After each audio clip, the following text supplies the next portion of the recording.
Hari Om. Now I will teach you Shri Ganesha Stotram. Please listen carefully, repeat properly, chant nicely, learn nicely, and then regularly, daily also. Only 3 verses are there, three stanzas are there. Daily kuda మీరు దీన్ని చదువుకోవచ్చును. Okay, daily please before whatever you are doing, before that you just pray to Lord Ganesha for నిర్విఘ్నం. Whatever we are doing, interruptions should not obstruct, interruptions should not arise. For that purpose we are just praying to Lord Ganesha. This is Advaitam song, Vedantam song only. Now please listen to me, repeat properly. Om Ganganapadaye Namaha, Om Gurubhyo Namaha, Sam Saraswatye Namaha, Om Shri Vidvarenyaya Namaha.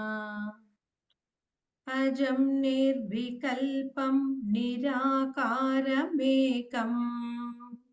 अजं निर्विकल्पं निराकारमेकम्, निरानन्दमानन्दमद्वैतपूर्णम्, निरानन्दमानन्दमद्वैतपूर्णम्, परन्निर्गुणं निर्विशेषं निरीहम्,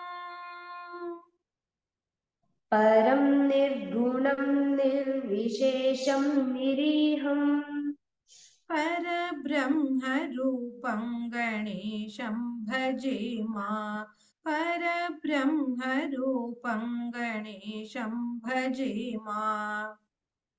परब्रह्मरूपं गणेशं भजेम, परब्रह्मरूपं गणेशं भजेम,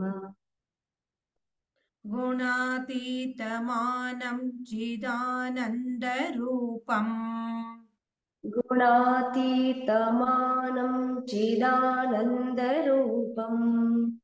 चिदाभासकं सर्वगं ज्ञानगम्यम्, चिदाभासकं सर्वगं ज्ञानगम्यम्, मुनिध्येयमाकाशरूपं परेशम्,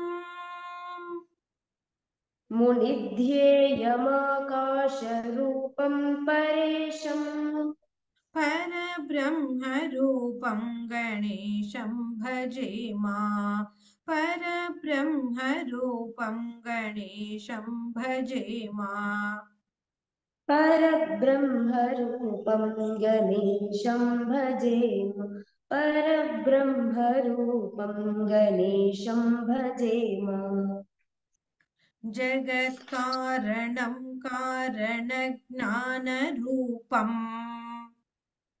जगत्कारणं कारणज्ञानरूपम्, सुरादिं सुखादिं गुणेशं गणेशम्, पुरादिं सुखादिं गुणेशं गणेशम्, जगद्व्यापिनं विश्ववन्द्यं सुरेशम्, जगद्व्यापिनं विश्ववन्यं सुरेशम्, परब्रह्मरूपं गणेशं भजेमा, परब्रह्मरूपं गणेशं भजेमा. परब्रह्मरूपं गणेशं भजेम, परब्रह्मरूपं गणेशं भजेम, ओम शांति शांति शांति. हरि ओम श्री गुरुभ्यो नमः. हरि ओम तत्सत्. श्री सिद्धिविनायक भगवान की जय.